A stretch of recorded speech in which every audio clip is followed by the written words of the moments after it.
Hey everyone, welcome to the online program of Amrita IAS Academy. My name is Sibi Joy, and as part of our monthly current affairs MCQ series, this is part 4A of July 2020. So without any delay, let's go into the questions. The first question. Government of India has launched the Suman initiative to achieve A. Zero death due to hunger and malnutrition, B. Population control by promoting use of contraceptives, C. Zero tolerance against sexual harassment of women at workplace, and D. Zero preventable maternal and newborn deaths. So it's an ABCD type of question and talks about one of the very important initiatives taken by the government, which is known as the Suman initiative. So if you can, in such kind of questions, if you know it, well and good. Even if you don't know it, try to find a link or some logic to find the answer. If that is possible, well and good. Or even if you don't know about it, let's listen to the explanation. We'll get the answer for this. So the answer is option D, zero preventable maternal and newborn deaths. We look at the explanation. The answer is D. Surakshit Maitritwa Ashvasan or Suman is an initiative by Ministry of Health and Family Welfare for achieving zero preventable maternal and newborn deaths. It focuses on assured delivery of maternal and newborn healthcare services encompassing wider access to free and quality services, zero tolerance to denial of services, assured management of complications along with respect for women's autonomy, dignity, feelings, choice and preferences. So with this explanation, I hope you all understood what is Suman and what is the initiative, which ministry is running it, and it's meant for both women and the newborn themselves. So that is the explanation for this question. We'll go for the next question. Consider the following statements about the Partnership to Achieve Clean Energy Research or PACE-R. 1. It is a joint effort by India and France to accelerate low carbon growth by supporting research and development of clean energy technology. 2. The Ministry of New and Renewable Energy is the nodal agency to review progress, highlight major accomplishments and prioritize new areas for cooperation for this initiative. 3. Research, deployment and access are its main areas of activity. Select the correct answer using the given below code. Option A 1 and 2 only, option B 1 only, option C 2 and 3 only, and option D 3 only. So PACE-R or the Partnership to Advance Clean Energy Research has been there in the news for the past few news cycles consistently, and it's a joint effort by India and the United States to accelerate low carbon growth by supporting R&D of clean energy technologies. So that first statement alone is wrong. Remove the first statement, you are left with option C and D. Now we managed to make a 50-50 elimination. The statement 3 is present in both of them. Now the question is just on whether statement 2 is right or wrong. Second statement, the Ministry of New and Renewable Energy is the nodal agency to review progress, highlight major accomplishments and prioritize new areas for cooperation for this initiative. Yes, it is quite possible that the Ministry of New and Renewable Energy could be the nodal ministry to deal with the PACE-R initiative. But at the same time, like I said, this has been something which is being present in the current affairs for a long amount of time. It's a part of Indo-US strategic relations.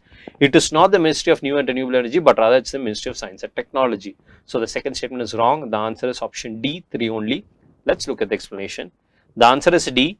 India and US has announced new areas of research on transformational power generation based on supercritical CO2 or SCO2 power cycles and advanced coal technologies, including carbon capture, utilization and storage, or the CCUS.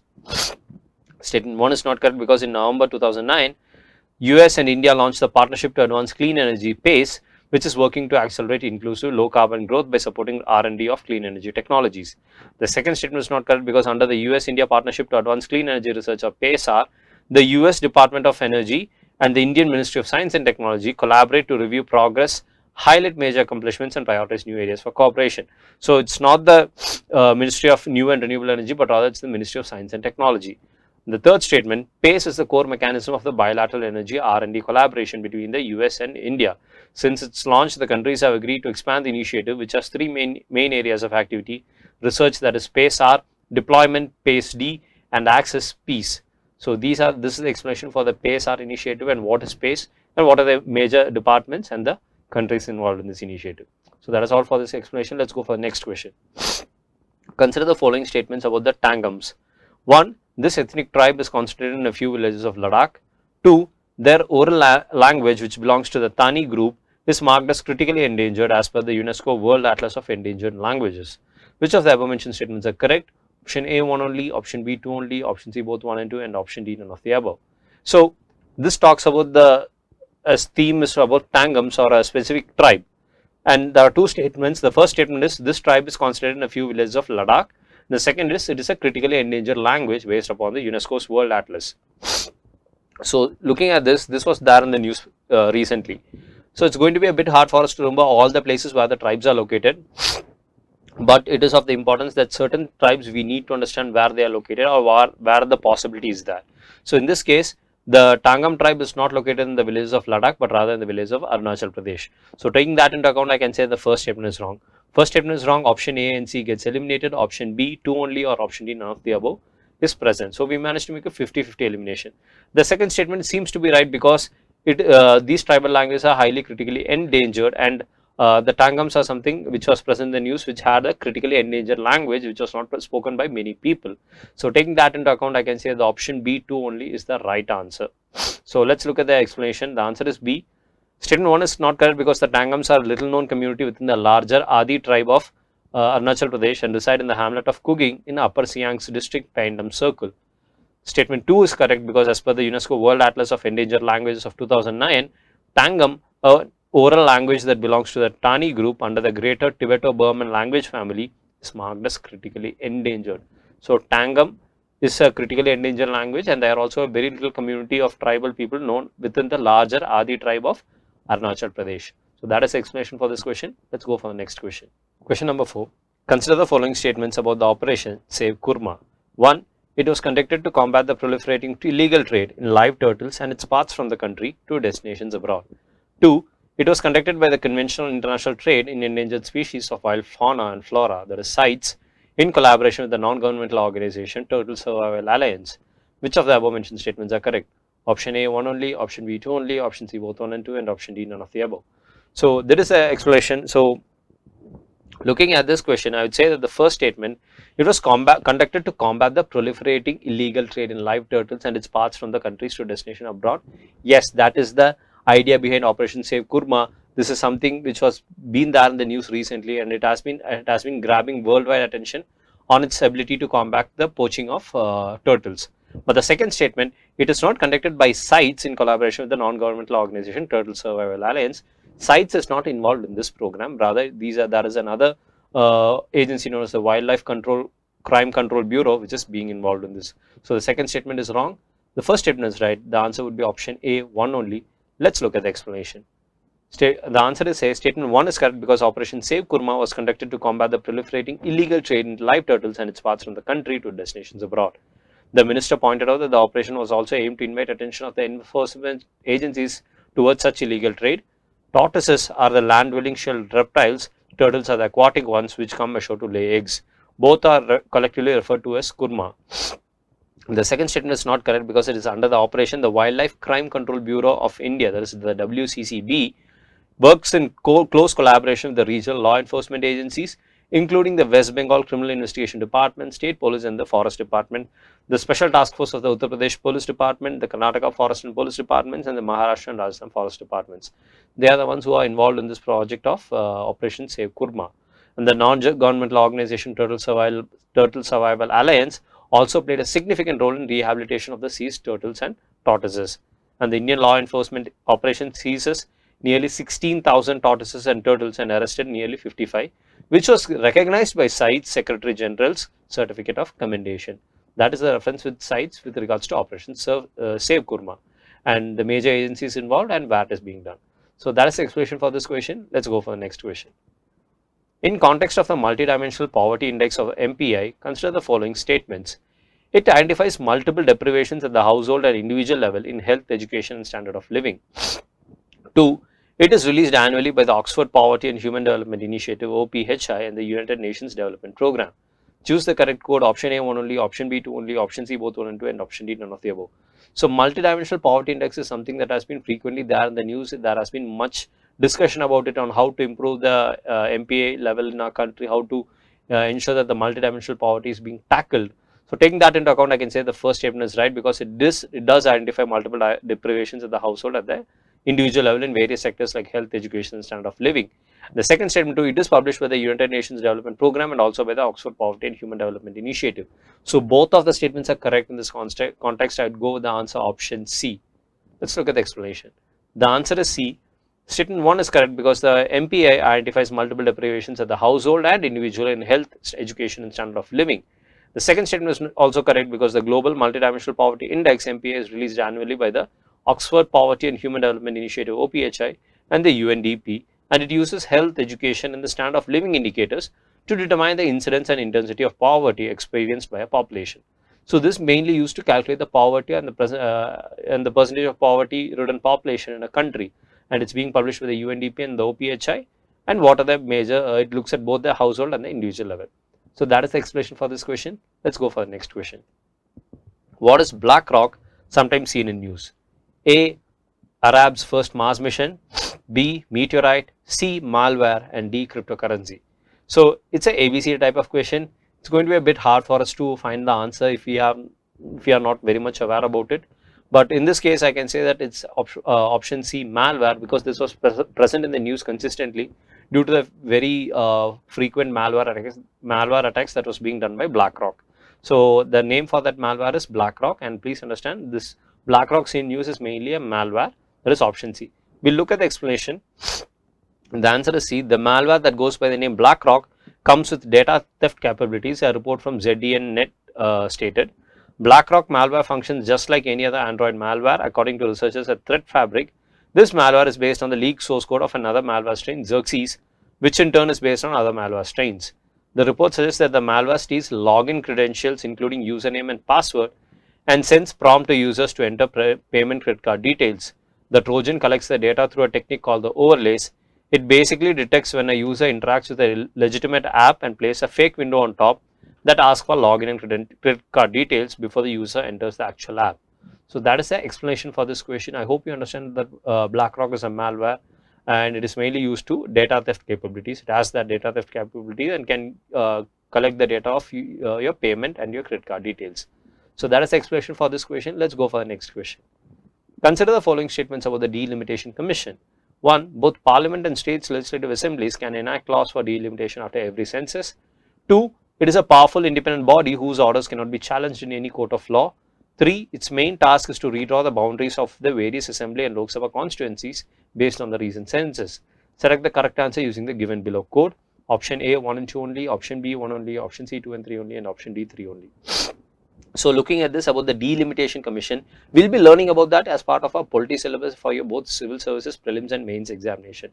And one thing while learning about the Delimitation Commission is that it is not the state legislative assemblies do not have the power to enact laws for delimitation after the census, but rather it is only the parliament. So taking that into account, I can say the first statement is absolutely wrong. Remove the first statement, you are left with just options C and D. So now it's a 50-50 chance, and both of them have the third statement in them. So now you have to just check whether the second statement is right or wrong. Let's look at the second statement. It is a powerful and independent body whose orders cannot be challenged in any court of law.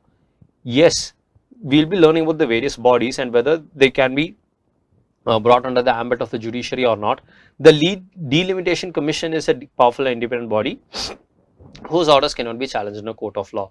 So taking that into account, I can say the option C 2 and 3 seems to be the right answer. We'll be learning about it in our polity, but if you haven't gone through it or something yet, let's listen to the explanation. The answer is C. Statement 1 is not correct because under Article 82, Parliament enacts a law for delimitation after every census, and under Article 170, states are divided into territorial constituencies as per the Delimitation Act. That is, states cannot implement the Delimitation Act. The second statement is correct because the Commission is a powerful and independent body whose orders cannot be challenged in any court of law. The orders are laid before the Lok Sabha and the respective state legislative assemblies. However, modifications are not permitted, they are just laid before them. The third statement, the Delimitation Commission or the Boundary Commission is a commission established by the Government of India under the Delimitation Commission Act. The main task is to redraw the boundaries of the various assemblies and Lok Sabha constituencies based on the census. The representation from each state is not changed during this exercise. However, the number of SC and ST seats in a state are changed in accordance with the census. The present delimitation of constituencies has been done on the basis of the 2001 census under the provisions of the Delimitation Act of 2002. So that is the explanation for this question. I hope you all understood what the powers and the actions of the Delimitation Commission. We'll go for the next question. Consider the following statements about the India Energy Modeling Forum. 1. The Bureau of Energy Efficiency BEE under the Ministry of Power has launched this platform. 2. It is a platform to examine the important energy and environment related issues. Which of the above mentioned statements are correct? Option A 1 only, option B 2 only, option C both 1 and 2, and option D none of the above.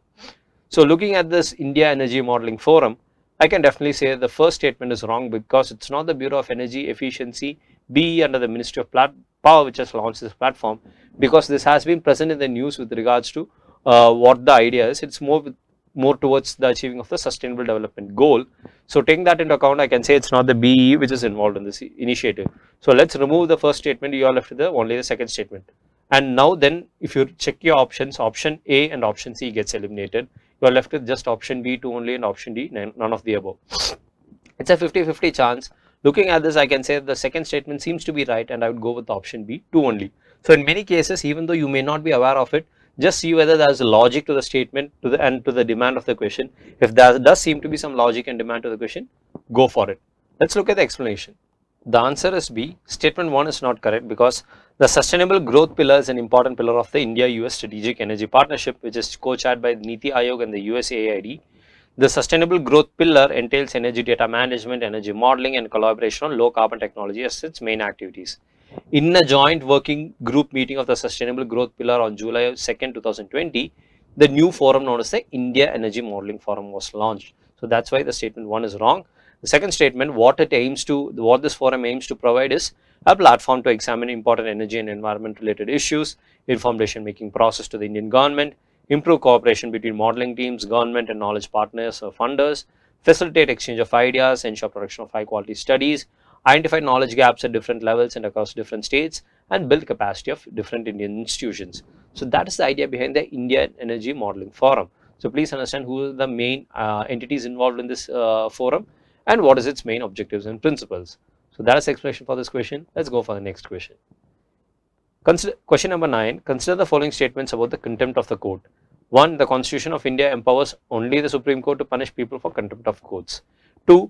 The willful disobedience of an order of any court amounts to criminal contempt. 3. The purpose of the law of contempt is to protect the machinery of justice and the interests of the public. Which of the above mentioned statements are correct? Option A 1 and 2 only, option B 2 only, option C 1 and 3 only, and option D 3 only. So looking at this, I can say that the first statement has the absolute keyword directive only. So always when you see such things, mark it out, see whether there is something illogical with this, and we can look at it. The Constitution of India empowers only the Supreme Court to punish people for contempt of courts. No, the High Court is also equally responsible. The High Court is also empowered with such powers. So taking that into account, I can say the first statement is wrong. Remove the first statement, you are left with just two options. There is option B 2 only and option D 3 only. Now so either one of them is right and the other is wrong. We need to find out which is right and which is wrong. Let's read the second statement. The willful disobedience of an order of any court amounts to criminal contempt. The third, the purpose of law of contempt is to protect the machinery of justice and the interests of the public. The third statement seems much more logical according to the demand of the question. But the second statement seems to be a very extreme step, that willful disobedience of any order of any court amounts to criminal contempt. So taking that into account, I can say the second statement seems to be a bit illogical or irregular compared to the third statement. I would go with option D 3 only. Let's look at the explanation. The answer is D. Statement 1 is not correct because under Article 129 and 215 of the Constitution of India, which empowers the Supreme Court and the High Court respectively to punish people for their respective contempt. Section 10 of the Contempt of Courts Act of 1971 defines the power of the High Court to punish contempt of its subordinate courts. Power to punish for contempt of courts under Article 129 and 215 is not a subject to Article 19(1)(a). The statement 2 is not correct because as per the Contempt of Courts Act of 1971, contempt refers to the offence of showing disrespect to the dignity or authority of a court. This act divides the contempt into civil and criminal contempt. Civil contempt refers to the willful disobedience of an order of any court. Criminal contempt includes any act or publication which scandalizes the court, prejudices any judicial proceeding, or interferes with the administration of justice in any manner. Scandalizing the court refers to statements or publications which have the effect of undermining public confidence in the judiciary. The third statement. The purpose of contempt jurisdiction is to uphold the majesty and dignity of law courts and their image in the minds of the public. The purpose of the law of contempt is to protect the machinery of justice and the interests of the public. That is the key idea behind the contempt of court initiative. It provides a mechanism to prevent interference in the course of justice and to maintain the authority of the law. So it's a detailed explanation about what is the contempt of the court. I hope you all understood about this. Let's look at the next question. Consider the following statements about the RISE national program. 1. It is a joint initiative of Niti Aayog and Ministry of Environment, Forest and Climate Change. 2. It focuses on improving indoor air quality, thermal comfort and energy efficiency. Which of the above mentioned statements are correct? Option A, 1 only, option B, 2 only, option C, both 1 and 2, and option D, none of the above. So, the RAISE National Program is not a joint initiative of Niti Aayog and the Ministry of Environment, but rather it is a initiative by different agencies. Please understand, we'll be learning about various programs. It is of utmost importance that whenever you're learning about certain schemes or programs, you see who's the nodal ministry who's dealing with it, the nodal agency which is being involved in this, and whether that has any collaboration with any foreign countries. So, in this case, it is not a joint initiative of Niti Aayog and the Ministry of Environment. And the second statement focuses on improving indoor air quality, thermal comfort and energy efficiency. Yes, that is true. But rather, it is an initiative between India and the US. So, taking that into account, I can say the first statement is wrong and the second statement is right. So, I'd go with the answer option B, 2 only. Let's look at the explanation. The answer is B. Statement 1 is not correct because the Energy Efficiency Services Limited, EESL, a joint venture of public sector undertakings in partnership with the US Agency for International Development, that is the USAID, which did the Maitri program, has launched the retrofit of air conditioning to improve indoor air quality for safety and efficiency, or the RAISE program to improve indoor air quality. The second statement is not correct because it aims to alleviate the issue of bad air quality in workspaces across the nation and pioneer ways to make them healthier and greener. It focuses on improving indoor air quality, thermal comfort and energy efficiency in offices air conditioning system. So, that is the idea behind this RAISE program, to improve the indoor air quality for safety and efficiency through retrofitting of air conditioning, mainly in office spaces. So, it is a collaboration between India's EESL and the USAID agency. I hope you all understood the explanation for this question. Let's go for the next question. 11. Consider the following statements about the Indian bullfrog. 1. It is classified under the endangered category of the International Union for Conservation of Nature, or the IUCN list. 2. It is the largest frog found in the Indian subcontinent. 3. It is protected under Schedule 4 of the Wildlife Protection Act of India 1972. Select the correct answer using the given below code. Option A, 1 and 2 only, option B, 1 only, option C, 2 and 3 only, and option D, 3 only. So, looking at this, it says that the Indian bullfrog is under the endangered category of the IUCN red list. But we will be learning about the major animals and the plants which come under the IUCN red list, and which are on the critically endangered list, which are on the endangered list, which are vulnerable, and which are of least concern. The Indian bullfrog does not come under the endangered list, but rather it comes under the least concern list. So, if we just have an idea of whether it is there in the endangered or not, we will be able to make such a qualitative decision. So, I can say that the first statement is wrong in this context. When the first statement is wrong, you are left with just two options, that is option C, 2 and 3 only, and option D, 3 only. Automatically, the third statement becomes right. Now, we just have to check whether the second statement is right or wrong. Looking at it, it is the largest frog found in the Indian subcontinent. So, even though the absolute directive word present, which is largest, is present, the Indian bullfrog is the largest frog in the Indian subcontinent. So, I can say that the answer C, that is the option C, 2 and 3 only, seems to be the right answer. We will look at the explanation for this. The answer is C. Statement 1 is not correct because the Indian bullfrog, that is the Hoplobatrachus tigerinus, is classified under the IUCN least concern category, not the endangered category. The second statement is correct because it is one of the most familiar and abundant frogs of South and Southeast Asia, and also the largest frog found in the Indian subcontinent. They can be identified by the pointed snout and the long hind limbs which help them to jump. The third statement is correct because the bullfrog legs are considered a delicacy and they are illegally hunted and served in several places across the country, even though the species is protected under the Schedule 4 of the Wildlife Protection Act of India of 1972. It is the most hunted frog across the country. The Forest Department works diligently towards any leads to try and curb its consumption. So, that is the explanation about the Indian bullfrog. I hope you all understood about this. We will go for the next question. Consider the following statements about the Dibru-Saikhowa National Park. 1. It is bounded by the Brahmaputra, Lohit and the Dibru river. 2. This biosphere reserve has the largest salix swamp forest in northeastern India. 3. It is located in Arunachal Pradesh. Which of the above mentioned statements are correct? Option A, 1 and 2 only, option B, 2 only, option C, 1 and 3 only, and option D, 3 only. So, as part of our environment subject, we will be covering under civil services prelims and mains. We will be learning about the major national parks and wildlife sanctuaries and the biospheres which are present in our country. And by learning about them, we will be also learning in which state they are located. So, Dibru-Saikhowa National Park is not present in Arunachal Pradesh, but rather it is present in the state of Assam. So, taking that into account, let us remove the statement 3. When you remove statement 3, you are left with just two options, option A and B, that is option A 1 and 2 only and option B 2 only. Automatically the second statement becomes right. Let's look at the first statement. It is bounded by the Brahmaputra, Lohit and the Dibru river. This statement is absolutely right, because while learning about the Dibru-Saikhowa National Park, we will be learning about the major rivers which flow through them and whether they are inside them. So in this case, the Dibru-Saikhowa National Park is actually bounded by the Brahmaputra, Lohit and the Dibru river. So the first statement is also right. Looking at this, I would say the answer A, or the option A 1 and 2 only, seems to be the right answer. Let's look at the explanation. Statement 1 is correct because the park is bounded by the Brahmaputra and the Lohit rivers in the north and Dibru river in the south. Statement 2 is correct because the Dibru-Saikhowa Biosphere Reserve has the largest salic swamp forest in northeastern India with a tropical monsoon climate, with a hot and wet summer and a cool and usually dry winter. The third statement is not correct because the Dibru-Saikhowa National Park is a national park in Assam, India, located in Dibrugarh and Tinsukia districts. It was designated as a Biosphere Reserve in July 1997. So that is the explanation for this question. I hope you all understood this. With this, we are ending part 4A of this video. This is CB Joy signing off. Everybody have a nice day. Thank you.